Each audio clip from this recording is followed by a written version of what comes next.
તમારું સૌનું સન્માન છે. અને હું અત્યારે બાબુભાઈ, મહેન્દ્રભાઈ, બળવંતભાઈ, મધુભાઈ એ લોકોને કહીશ કે આપણે સ્ટેજ પર પધારે.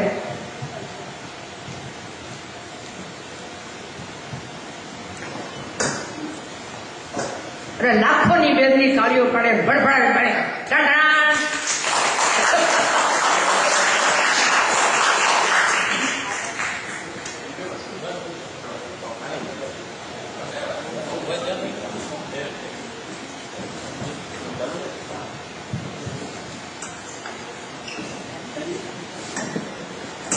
Thank you.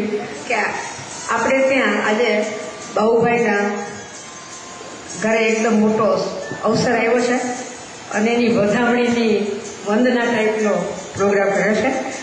અને તમારા સૌનું હું આજે અહીંયા સન્માન કરું છું. અને મારી કંઈ ભૂલ થાય માફ કરજો, કારણ કે મને એકદમ સાક્ષરી ભાષામાં બોલતા નથી આવડતું. બીજા દેશમાં જ આપણી વચ્ચે વસતા કવિ, નવલકથાકાર, વાર્તાકાર, નિબંધકાર, વિવેચક, સંપાદક અને યુનિવર્સિટી ઓફ પેન્સિલ્વેનિયામાં ગુજરાતી ભાષા અને સંસ્કૃતિનો વિષય ભણાવતા બાબુભાઈ સુતારને 2010નો ડાયાસ્પોરા એવોર્ડ તથા ફ્રેન્ડ્સ ઓફ ફિલાડેલ્ફિયા એવોર્ડ એનાયત કરવા આજે આપણે એકત્ર થયા છીએ. આ એવોર્ડ પ્રોફેસર ગગન જાનીના નિયામક પદ હેઠળ રાજકોટની પ્રખ્યાત Gardi institute for diaspora studies દ્વારા આપવામાં આવે છે. એ સંસ્થા વિશે, આ એવોર્ડ વિશે અને બાબુભાઈના સર્જન વિશે બળવંતભાઈ વિગતે વાત કરશે, એટલે હું જાજુ કંઈ નથી કહેતી. આજના કાર્યક્રમની રૂપરેખા એવી છે કે બળવંતભાઈની સાથે આપણે બાબુભાઈનું બધી વાત સાંભળશું. હવે મુખ્ય વાત કે બળવંતભાઈ જેવા મોટા માણસની ઓળખાણ આપવી, એના વિશે કંઈક બોલવું, એ મારા ગજાની બહાર વાત છે, સાવ ગજાની બહાર વાત છે. કે કાઠિયાવાડમાંથી આવેલા એટલે અમે લોકો એમ કહીએ કે પિયરને પીપળેથી આવ્યું પારેવડું અને પારેવડાને સોનાની ચાચરે પારેવડું. પણ આ પારેવડાને તો હીરા, મોતી, સોના, ચાંદી જેટલા પારેવડા કરું એવું પારેવડું અહીં આવ્યું છે. અને એમનું હું બહુ જ ભાવભીનું સ્વાગત કરું છું. બળવંતભાઈ અત્યારે સૌરાષ્ટ્ર યુનિવર્સિટીના ગુજરાતી વિભાગના હેડ છે. તદુપરાંત તેઓ Saurashtra university arts faculty dean, જેના ઉપક્રમે એવોર્ડ આપવામાં આવે છે, એ ગાર્ડી ઇન્સ્ટિટ્યૂટના ડાયાસ્પોરા સ્ટડીઝના ડાયરેક્ટર પણ છે. બળવંતભાઈ ઉત્તર ગુજરાત યુનિવર્સિટીના વાઇસ ચાન્સેલર તરીકે આપણી સેવા આપી છે. બળવંતભાઈએ અનેક ગુજરાતી સાહિત્યના અનેક ક્ષેત્રોમાં પ્રદાન કર્યું છે. એમનો પરિચય આપતી પુસ્તિકાના 6 પાના ભરાઈને એટલી ગ્રંથોની સૂચિ હતી. અને એ વાંચીને આ સૂચિ ના તો હાંજા ગગડી ગયા, કટવું વાંચું કેવી ને.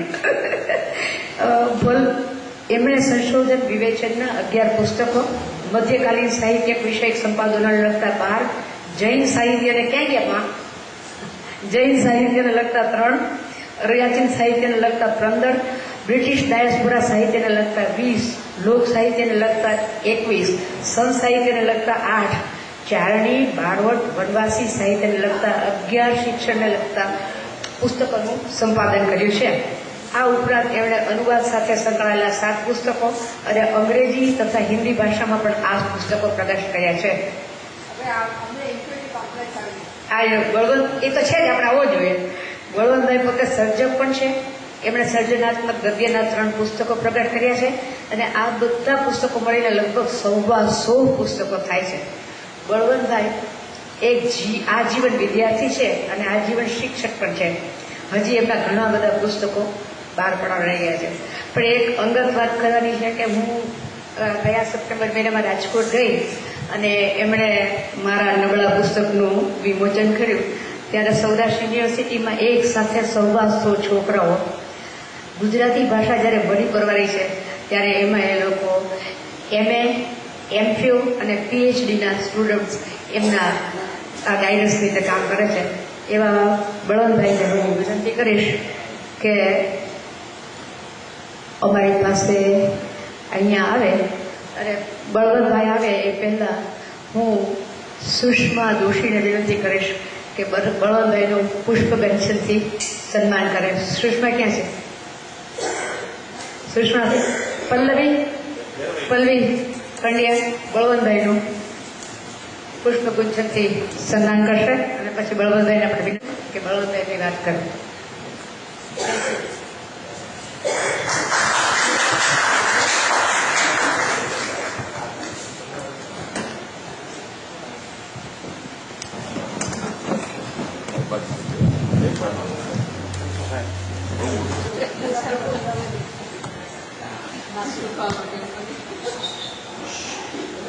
ફ્રેન્ડ્સ ઓફ ફિલાડેલ્ફિયા અને યુએસ ફાઉન્ડેશન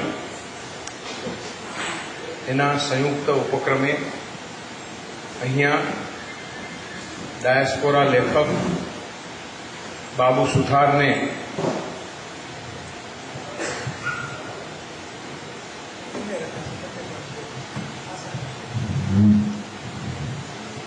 સુથારને ડાયસ્પોરા એવોર્ડ અર્પણ કરવાનો જે કાર્યક્રમ છે એ કાર્યક્રમમાં ઉપસ્થિત શ્રદ્ધેય સારસ્વત મધુરાય, આદરણીય ઇન્દ્ર શાહ અને જેમને આ ડાયસ્પોરા રાઇટિંગ એવોર્ડ 2010 પ્રથમ વખત અર્પણ થઈ રહ્યો છે તે બાબુ સુથાર, કાર્યક્રમનું સુચારુ સંચાલન કરી રહેલા સુચિબેન, આપણા સૌના આદરણીય શ્રદ્ધેય સારસ્વત મધુસૂદનભાઈ કાપડિયા, નટવર ગાંધી, પન્નાબેન અને કેટલા બધા મિત્રો, હરનીશભાઈથી માંડીને અને આ વિષયમાં રસ લઈ રહેલા અને લખી રહેલા મિત્રો અહીંયા ઉપસ્થિત છે. એમની ઉપસ્થિતિમાં આજે આ કાર્યક્રમનું આયોજન થયું છે. એમાં પ્રારંભે બે વિગત એક સાથે મેં મારા વ્યાખ્યાનમાં સમાવી છે. એક તો આ એવોર્ડ વિશે અને પછી જેને આપણે એવોર્ડ આપવાના છીએ એનું વ્યક્તિત્વ, એની સાહિત્યિક પ્રતિભા, એની સાહિત્યિક પ્રતિમા કેવી છે એ બંને વિગતોને બહુ જ નિશ્ચિત સમયરેખામાં સીમાની અંદર બદ્ધ રહીને હું આ બધી વિગતો કહીશ. પ્રથમ તો આ ડાયસ્પોરા રાઇટિંગ વિદેશમાં રચાતું, દરિયાપાર રચાતું ગુજરાતી ભાષામાં જે કંઈ લેખન છે એવો મેં શબ્દ વાપર્યો, લેખન વાપર્યું. એમાં પત્રકારત્વનું પણ છે, સાહિત્યની ઉચ્ચ ગુણવત્તા જેને કહેવામાં આવે છે, લિટરરીનેસ એ જાળવીને રચાતું અને લિટરરીનેસની ફ્લેવરવાળું અને લિટરેચરને પ્રમોટ કરતું, લિટરેચરને મૂલવતું. એમ કેટલું બધું અહીંયા લખાય છે. પણ એ જે લખાય છે એના વિશે બહુ ઓછા લોકોને ગુજરાતમાં ખ્યાલ છે, બહુ ઓછા લોકોને અહીંયા પણ ખ્યાલ છે. મેં જ્યારે આ ડાયસ્પોરા નીતિ સાથે જોડાવાનું મારું જ્યારે કામ હતું, એટલે કે હું જ્યારે વાઇસ ચાન્સેલર હતો ત્યારે એનડીએ ગવર્મેન્ટે આ પ્રવાસી ભારતીય લેખન અને સાહિત્ય સંસ્કૃતિ એના મેટરની એક બહુ મોટી કમિટી બનાવેલી. LM સિંઘવી એના પ્રેસિડેન્ટ હતા. અમે 20 જેટલા મિત્રો એમાં સભ્યો હતા. ત્યારે ખબર પડી કે આ એનડીએ સરકાર હવે ડાયસ્પોરા નીતિ ઘડી રહી છે અને જે 250-400 પાનાનો અહેવાલ જે કમિટીએ આપ્યો એમાં સિંઘવી સાહેબનું મંતવ્ય પણ આ જ હતું કે ગુજરાતની બહાર રચાતું, એમ નહીં ભારત બહાર રચાતું, ભારત સાથે પહેલા જોડાયેલા હોય, છૂટા પડેલા હોય, નવા અસ્તિત્વમાં આવેલા હોય એવા રાષ્ટ્રમાં રચાતું જે સાહિત્ય છે એનો બહુ સત્કાર, એનો બહુ સ્વીકાર ગુજરાતમાં થતો નથી, ભારતમાં થતો નથી. એણે તો અભિમન્યુ અનંતનું ઉદાહરણ આપેલું. હિન્દીના આવા મોટા લેખક, પ્રેમચંદની કક્ષાનું જેનું સ્થાન છે એવું જેનું લેખન છે, મોરેશિયસમાં રહે છે, 40-50 જેટલા પુસ્તકો, નવલકથાઓ, આવું એક ઇન્ટરનેશનલ ફિગર છે. પણ એને હિન્દી સાહિત્યમાં કેટલા લોકો જાણે છે? આ બધા સત્સંગને કારણે, એ લોકોની સંગતને કારણે એ વખતે મારા મનમાં પણ થયું કે હવે જ્યારે ડાયસ્પોરા નીતિ આવી રહી છે ત્યારે આપણો આ અભ્યાસનો વિષય ભલે રહ્યો લોક સાહિત્ય, મધ્યકાલીન સાહિત્ય, ચારણી સાહિત્ય, લોક સાહિત્ય, વનવાસી સાહિત્ય, આ બધા વિષય હું કામ કરું છું, પણ તમે લોકો લ્યો, કોક લ્યો, કોઈ કરતું નથી, કેમ બરોબર કરતા નથી, એવી કોઈને ફરિયાદ કરવા કરતા આપણે જ થોડો રસ લઈને આપણે જ એના વિશે કંઈક કરવું જોઈએ. એવા એક કમિટમેન્ટથી મેં પણ આ વિષયના રચાતા સાહિત્યને એકત્ર કરવાનું, એના વિશે વિગતો મૂકવાનું આ કમિટીના મેમ્બર તરીકે શરૂ કર્યું. અમારું ડેલિગેશન અમે ઘણી જગ્યાએ પ્રવાસ પણ કરેલા. એને કારણે ખ્યાલ પણ આવ્યો કે બ્રિટનમાં, મોરિશિયસમાં અહીંયા આટલા બધા લેખકો લખે છે અને એ લેખકોનું કેટલુંક સાહિત્ય તો ઘણું સારું છે. માવજતને અભાવે, તળભૂમિના લેખકોના સંપર્કને કારણે અથવા એની સાથેના બહુ સંપર્ક ન હોવાને કારણે ઘણા બધા દોષ કહીએ, મર્યાદાઓ કહીએ, ખામીઓ કહીએ, કદાચ એવું હશે, પણ એ કારણ માવજતનો અભાવ છે. એ લોકોની નિષ્ઠાનો અભાવ નથી.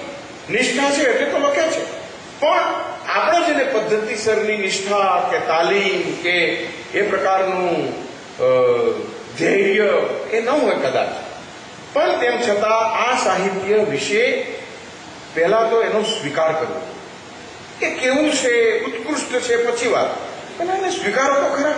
નકામું છે, થોકબંધ લખાય છે, કોઈ અર્થ નથી, આવી જે વાતો થાય છે બરોબર નથી. એવા ભાવથી મેં એને સ્વીકારવાનું, એને સત્કારવાનું, એનો સ્વાધ્યાય કરવાનું ચાલુ રાખ્યું અને લગભગ 2001થી એ બધી કામગીરી ચાલી. પછી તો યુનિવર્સિટીમાં હતો, હું જાણતો હતો કે અત્યારે education department, HRD ministry diaspora સ્ટડીઝને ઉત્તેજન આપે છે, એટલે મેં અમારી યુનિવર્સિટીમાં ડાયસ્પોરા ડિપાર્ટમેન્ટ પણ માંગેલું અને યુનિવર્સિટી ગ્રાન્ટ્સ કમિશને અમને નોર્થ ગુજરાત યુનિવર્સિટીમાં ડિપાર્ટમેન્ટ પણ આપ્યું. ત્યાં એક સ્ટડી પણ શરૂ થયો. મેં પણ એ યુનિવર્સિટી ગ્રાન્ટ્સ કમિશનમાં હતા એટલે કહ્યું કે ડાયસ્પોરા લિટરેચરને રિસર્ચના થર્સ્ટ એરિયામાં સ્થાન મળવું જોઈએ, ડાયસ્પોરા લિટરેચરને અભ્યાસક્રમમાં સ્થાન મળવું જોઈએ, ડાયસ્પોરા લિટરેચરની ટેક્સ્ટના સ્ટડીઝ થવા જોઈએ અને એ પ્રકારના સંશોધન પ્રકલ્પો કે અભ્યાસો કોઈ અધ્યાપક, કોઈ યુનિવર્સિટી હાથ ધરશે તો એને અગ્રતા ક્રમ આપવામાં આવશે. આવા નિયમો પણ કર્યા. પરિણામે સમગ્ર ભારતની બધી ભાષાઓમાં, બધી યુનિવર્સિટીઓમાં ડાયસ્પોરા લિટરેચર વિશે અભ્યાસની એક પરંપરા શરૂ. બીજી બાજુ અંગ્રેજીમાં રચાતું ડાયસ્પોરા લિટરેચર નાયપોલથી માંડીને ઝુમ્પા લાહિરી, વિક્રમ શેઠ, કેટલા બધા લેખકોને સમગ્ર વિશ્વમાં સ્વીકાર થયો તો એમ નહીં, એને માન મળતા હતા, એને ઇનામ મળતા હતા અને સમગ્ર વિશ્વમાં આ ઇન્ડિયાના રૂટનું જે ડાયસ્પોરા લિટરેચર છે એની મહત્તા, એ વ્યક્તિત્વની પર મહત્તા થવા લાગી. અમર્ત્ય સેનના ઇન્ટરવ્યુ જોઈએ, એનું લિટરેચર વાંચીએ ત્યારે ખ્યાલ આવે. તાજેતરમાં મેં આર્ગ્યુમેન્ટેટિવ ઇન્ડિયન્સ પુસ્તક વાંચ્યું ત્યારે ખ્યાલ આવે કે આખા વિશ્વમાં પરિભ્રમણ કરેલી વ્યક્તિ ભારતીય સંસ્કૃતિના ચરિત્રોને કયા સંદર્ભમાં જુએ છે અને મૂલવે છે. કેટલી બધી દલીલ આપણે કરીએ છીએ અને દલીલ કેવી તર્કપૂત હોય છે, એ દલીલ કેવી નિર્ભીક હોય છે અને દલીલ કેવી તમારા વ્યક્તિત્વને ઉદ્ઘાટિત કરનારી. આ જ્યારે અમર્ત્ય સેન પાસેથી વિશ્વ વાંચે છે ત્યારે વિશ્વના બૌદ્ધિકોની ઈચ્છા થાય છે. અમારા ફ્રેન્ચ પ્રોફેસર્સ મિત્રો હોય કે યુરોપિયન યુનિવર્સિટીના લાયડનના મિત્રો હોય, એ પુસ્તક વાંચીને આ રેફરન્સના બધા કેરેક્ટર્સ વિશેના પુસ્તકો વાંચવા ઈચ્છા ધરાવે. આ સ્થિતિ છે. અને એ સંદર્ભમાં અંગ્રેજીમાં રચાતા ડાયસ્પોરા લિટરેચરનો સ્વીકાર થયો, એને સન્માન મળતું થયું, પણ પેરેલલ જે રિજિયોનલ લેંગ્વેજીસમાં સાહિત્ય રચાય છે એનો બહુ સ્વીકાર નહોતો થતો, નેશનલ લેવલે પણ અને રાજકીય રીતે પણ. એટલે એનડીએ ગવર્મેન્ટે એ વખતે એક નિયમ કર્યો કે રાષ્ટ્રની દરેક રાજ્ય સરકાર પોતપોતાના રાજ્યમાં વિદેશ વસતા વ્યક્તિઓ વિશેનું, એટલે ઇન્ડસ્ટ્રીથી માંડીને, એજ્યુકેશનથી માંડીને કલ્ચર, એનું એક ડિપાર્ટમેન્ટ કરશે. એટલે જેમ ખાતાઓ હોય, કૃષિ ખાતું હોય, શિક્ષણ ખાતું હોય, એમ એનઆરઆઈ ખાતું પણ દરેકે રાજ્ય સરકારે હોવું જોઈએ. ગુજરાત સરકારમાં પણ એનઆરજી એ ડિપાર્ટમેન્ટ એક થયું હતું. એ સરકારમાં વિભાગ પણ હતો અને એનું અલગ બોર્ડ પણ થયું, ફાઉન્ડેશન થયું. એમાં પણ હું મેમ્બર્સ હતો, એના ફાઉન્ડર્સ બધા મેમ્બર્સ હતા. એવા પરિણામે આ ડાયસ્પોરા લિટરેચર વિશે મારો અભ્યાસ, એના સર્જકો સાથેનો સંપર્ક સંબંધ એ શરૂ થયો. યુનિવર્સિટીના કાર્યકાળ દરમિયાન અમે આવા ઇન્ટરનેશનલ મીટ પણ શરૂ કરી, ડાયસ્પોરા લિટરેચરના સેમિનાર પણ કર્યા અને એમાં મેં પોતે કુલપતિ પદેથી ઉદ્ઘાટન અભિભાષણ આપ્યું, પણ સેમિનારમાં રહીને એક પેપર પણ મેં રજૂ કર્યું. એ ત્યાંના અધ્યાપકોને પણ થયું કે બેઝિકલી તો આપણે અધ્યાપક છીએ, હું એક અધ્યાપક તરીકે અહીં નિબંધ પણ રજૂ કરીશ. અને એ પછી જ્યારે છપાયો ત્યારે લોકોને થયું કે ખરેખર ગુજરાતી કવિતા કે ગુજરાતી વાર્તા કે નવલકથા વિશે આ પ્રકારના પરિસંવાદ નિમિત્તે જ આપણને ખ્યાલ આવે. આવા પ્રયત્નથી ધીરે ધીરે ધીરે કામગીરી શરૂ થઈ, એ બધા લોકો સાથેનો સંપર્ક શરૂ થયો. મારો મૂળભૂત રસનો વિષય કે રુચિનો વિષય તો મધ્યકાલીન સાહિત્ય, લોક સાહિત્ય, સંત સાહિત્ય, આ બધા વિષય. મારું કામ પણ એમાં, મારી ગતિ પણ એમાં, અને અનેક યુરોપિયન યુનિવર્સિટીમાં કે બહાર એ વિષયના જાણકાર તરીકે, તજ્ઞ તરીકે હું સોર્બોનમાં કે હાઇડલબર્ગમાં એ વિઝિટિંગ ફેકલ્ટી તરીકે હોઉં. આ જ કામ કરતો હતો. અને છેલ્લે છેલ્લે તો ધર્માંતરિત પ્રજાનું જે સાહિત્ય છે, ખોજા, વોરા, મુમના, આપણે મુસ્લિમ ગણીએ છીએ, પણ એ બધા કન્વર્ટ થયેલા છે. લોહાણા બધા ખોજા થયા, બ્રાહ્મણ વોરા થયા, ખેડૂત મોલે સલામ થયા, ગરાશિયા મોલે સલામ થયા, બારોટ હતા એ મીર થયા. તો આ જે ધર્માંતરિત મુસ્લિમ પ્રજા અસ્તિત્વમાં આવી, એને વિશ્વમાં અને ભારતમાં જાકારો. એને બધા મુસ્લિમ માનતા હતા. મુસ્લિમ લોકો એમ કહેતા કે આ તો મુસ્લિમ નથી. ખોજાને કહે કે તમારે તો મસ્જિદ હોતી નથી, જમાતખાનું હોય છે, તમે નમાઝ પઢી એમ બોલતા હોતા નથી, દુઆ પઢી એમ બોલતા હો છો. તો એવી સ્થિતિમાં એક આખું હાસ્યમાં ધકાઈ ગયેલું જે આખું પ્રજાજન હતું, સાહિત્ય હતું, એની સંસ્કૃતિ હતી, એના વિશે કામ કરતો હતો. એ દિવસોમાં શિફ્ટિંગ ન કહેવાય, પણ એક વધારાનું આ કામ મેં હાથમાં લીધું. એમાં પણ મેં ધીરે ધીરે ગતિ આદરી અને એમાં પણ પ્રશ્નો થયા. યુનિવર્સિટીમાં વધારે પડતો જોબ ડાયાસ્પોરા તરફ ન આપી શકીએ, વધારે પડતા એના વિશેના સંશોધનો ન આપી શકીએ. ડાયાસ્પોરા તો કેટલા પર્સન્ટેજ, એમ કે મિડિવલ પણ હોવું જોઈએ, ફોક પણ હોવું જોઈએ, અર્વાચીન પણ હોવું જોઈએ. એટલે આ બધા પ્રશ્નો થતા હતા કે મને થયું કે સેમિનાર આપણે એના બહુ ન કરી શકીએ, બહુ વ્યાખ્યાનો ન આપી શકીએ. એટલે અભ્યાસક્રમમાં પણ અમુક માત્રામાં હોય, સ્વાભાવિક છે, એમ જ હોવું જોઈએ. પણ આજ સુધી એની અવગણના થઈ હતી. એટલે થોડાક એને વધુ ટકા અપાઈ જાય તો બીજા બધા મિત્રોને ઘણી બધી તકલીફ પડે. અને મિત્રો કે વધારે પડતો ડાયાસ્પોરા તરફનો આપણો જોબ છે. પછી મને થયું કે આપણે આ પ્રવૃત્તિ તો કરવી છે. તો બે મિત્રોને વાત કરી કે ડાયાસ્પોરા સ્ટડીઝ માટે, ડાયાસ્પોરાની રિસર્ચ માટે, ડાયાસ્પોરાના લિટરેચરના પુસ્તકોના પુરસ્કાર માટે, ડાયાસ્પોરા રાઇટરને સન્માન કરવા માટે, આવા 5-6 હેતુથી કામ કરતી કોઈ સંસ્થા નથી. આપણે માત્ર ને માત્ર ડાયાસ્પોરા લિટરેચરને પ્રમોટ કરીને એના વિશે થોડું સંશોધન કરીએ, એના વિશે કોઈને ફેલોશિપ આપીએ, એના કોઈ રાઇટરને સન્માનિત કરીએ અને એના જે રચયિતા હોય, કોઈ પધાર્યા હોય ત્યારે એના વિશે વાત કરીએ, સેમિનાર કરીએ, એની કેફિયતનો કાર્યક્રમ રાખીએ અને એનું સ્તર પણ ઘણું ઊંચું રાખીએ. લોર્ડ ભીખુ પારેખથી માંડીને સીડી પટેલ, કિશોર દેસાઈ, પન્નાબેન ને અમે એક લોકો, પ્રીતિબેન, અનેક લોકોએ અમે આ ડાયાસ્પોરા મીટમાં, સુનિલ નાયક, અનેક લોકોને આજ સુધીમાં 15-20 જેટલા મિત્રો સાથે અમે આ કાર્યક્રમો કર્યા. અને પછી એક ઇન્સ્ટિટ્યૂટને એવો શેપ આપ્યો. અને શેપ આપતા હતા ત્યારે કોનું નામ જોડવું? ગ્રીડ્સ એમ રાખવું હતું. ગુજરાત પહેલા તો એમ લખ્યું હતું, ગુજરાત એમ કે research institute for diaspora studies, grids. એક પાવર સેક્ટર આપણે ઊભું કરવું છે. એટલે શરૂ કર્યું. પણ આ દરમિયાન અમારી સાથે ઘણા બધા શૈક્ષણિક કામમાં સંકળાયેલા, હું નોર્થ ગુજરાત યુનિવર્સિટીમાં હતો ત્યારે 1.5 કરોડ જેટલું દાન જેને આપેલું હોય દીપચંદ ગારડી, એને ખબર પડી કે આ બળવંતભાઈ એક આવું કામ કરે છે. ને એમાં નાનજી કાલિદાસ એ સમયમાં ઇન્ડસ્ટ્રીની અંદર, ટ્રેડિંગની અંદર ડાયસ્પોરા વ્યક્તિત્વ કઈ રીતે જર્મનીમાં, આફ્રિકામાં સ્થાપ્યું અને શું કામ કર્યું એના વિશે મેં ટોક ત્યાં લંડનમાં આપી હતી. એમાં એ ધીરેન્દ્રભાઈ સાંભળવામાં હતા, નાનજી કાલિદાસ મહેતાના દીકરા, અને એને વાત કરી કે આવું બળવંતભાઈએ કહ્યું છે અને આવું એક કામ કરે છે. તો સામેથી એણે મને ઇન્વાઇટ કર્યો અને મને કહ્યું કે બળવંતભાઈ તમે આ કંઈક નવું હમણાં શરૂ કર્યું છે કામ, અને એના બહુ મેં વખાણ સાંભળ્યા અને આ કામગીરીના, તો એમાં ક્યાંય મારી આવશ્યકતા હોય, મારે ક્યાંય મદદ કરવાની હોય, કઈ રીતે કરો છો? મેં તો કાર્યક્રમ પૂરતું અમે બધું આયોજન કરીએ છીએ. તો કે આલ્યો આ કવર મારા તરફથી આપું છું. મધુસૂદનભાઈ, મારી કોઈ માગણી નહોતી, છતાં 11 લાખ રૂપિયા એણે આ કામ કર્યા.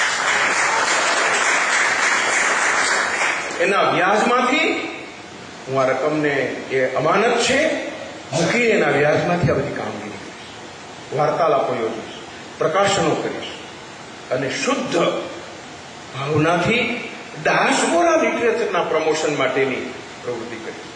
અને પછી ગુજરાતને બદલે ત્યાં ગાર્ડી મૂકીને Gardi research institute for diaspora studies, તો આવું એક ગ્રીડ્સ નામની ઇન્સ્ટિટ્યૂટ્સ કરી છે.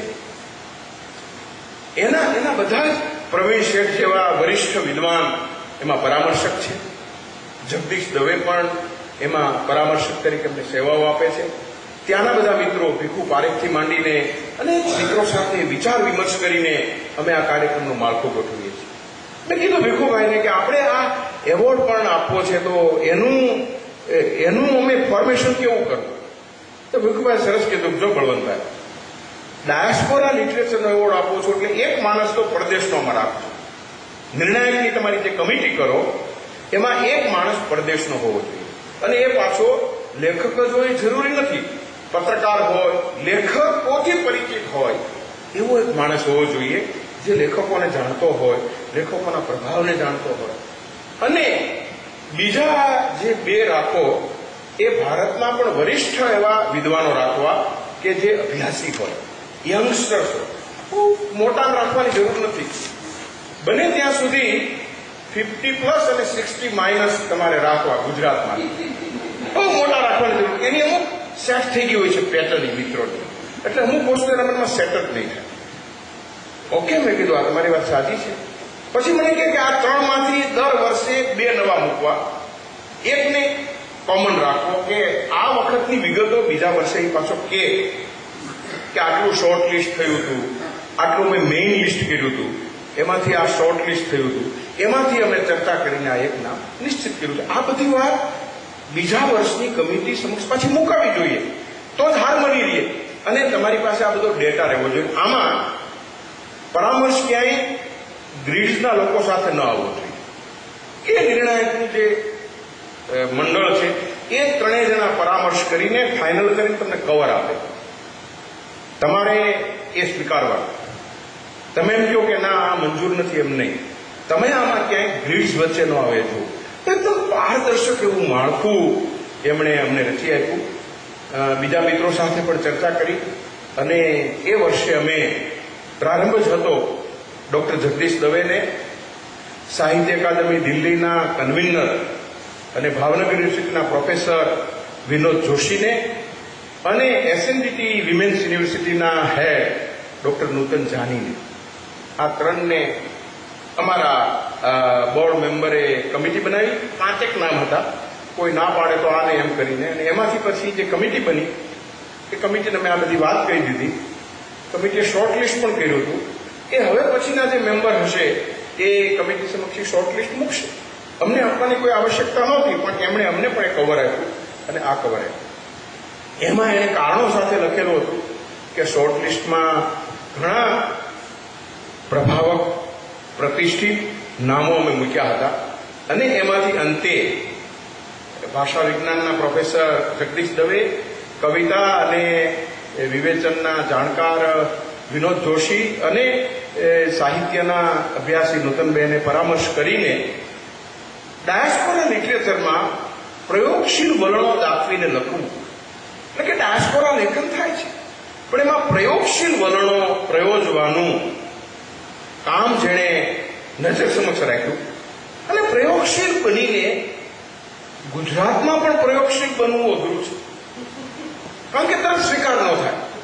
સુરેશભાઈ જ્યારે આવ્યા પ્રયોગશીલ વલણો સાથે લખતા હતા અને એનો ગૃહ પ્રવેશ બહાર પડ્યો એટલે આપણે એક બહુ પ્રતિષ્ઠિત વિવેચકે સમીક્ષા કરી, ગૃહ પ્રવેશ આમ ન થાય, પણ આપણે જાણીએ છીએ થઈ ગઈ. પણ આ પ્રયોગશીલ વાર્તાકારને જેણે ગુજરાતી સાહિત્યની કરોડ બદલી નાખી અને પ્રયોગશીલ સાહિત્યનું વ્યાકરણ રચી આપ્યું એવા સારસ્વતને એ સમયે ગુજરાતી સ્વીકાર્યા નહીં. પ્રયોગશીલ થવું તો બહુ કપડું છે. પ્રયોગશીલ થયેલાને લોકપ્રિયતા મળતી નથી, એક સ્વીકૃતિ પણ પામતા નથી. મુકુંદ પરીખથી માંડીને શ્રીકાંત શાહથી માંડીને અનેક લોકો એ સમયે મધુરાજ મળે કેટલા બધા લોકો હતા, કેટલું બધું કામ થતું હતું, પણ એમાંથી સત્વશીલ પ્રયોગશીલ વલણોવાળા લેખકો ટક્યા અને એ પ્રયોગશીલ સાહિત્યને કેળી હતી. એ પછી રાજમાર્ગ પણ બની, એ આધુનિક વલણો સ્વીકૃતિ પામ્યા અને એક આખી ધારા ઊભી થઈ. અહીંયા ડાયસ્પોરા સાહિત્યમાં બાબુભાઈએ જે કામ કર્યું છે એની નિર્ણાયકોએ એક પ્રયોગશીલ ડાયસ્પોરા રાઇટર તરીકે નોંધ લીધી અને એને પુરસ્કાર માટે પસંદ.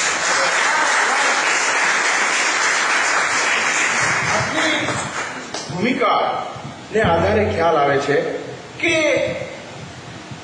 આ સંદર્ભમાં બાબુ સુથારના સાહિત્યને હવે જોવાશે એમ નહીં, જોવાતું થયેલું છે. રાધેશ્યામ શર્માથી માંડીને શ્રી પંચાલ સુધી વચ્ચે મણિલાલ પટેલ, જયેશ ભોગાયકા અનેક લોકોએ મીમાંસા કરી છે, પણ કેટલાક પ્રયોગશીલ સારસ્વતો એવા સદભાગી હોય છે કે એને સિદ્ધ હસ્ત મીમાંસકો મળ્યા. રાધેશ્યામ શર્મા ફેરો ફિક્શન, એને અનવલકથા આપણે જેને કહીએ, અનાયક કહીએ, એન્ટી હીરો એવો પણ શબ્દ પ્રયોગ કરેલો. પણ આવી પ્રયોગશીલ નવલકથા લઈને આવ્યા અને એની પ્રસ્તાવના કોણે લખી? ઉમાશંકર જોશી. અને આખું વ્યાકરણ સમજાવ્યું કે આ ફેરો શું છે. સુરેશ જોશી પણ દંગ થઈ ગયા કે વાહ, શું આ માણસની વિશ્લેષણ શક્તિ છે. અને જે પ્રસ્તાવના લખી છે, ફેરોની સ્વીકૃતિ થઈ.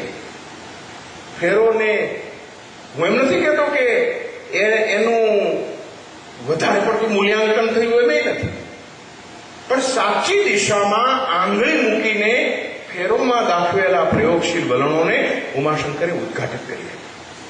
અને બીજી નવલકથા સ્વપ્ન તીર્થ, એની મીમાંસા કરી નિરંજન ભગતે.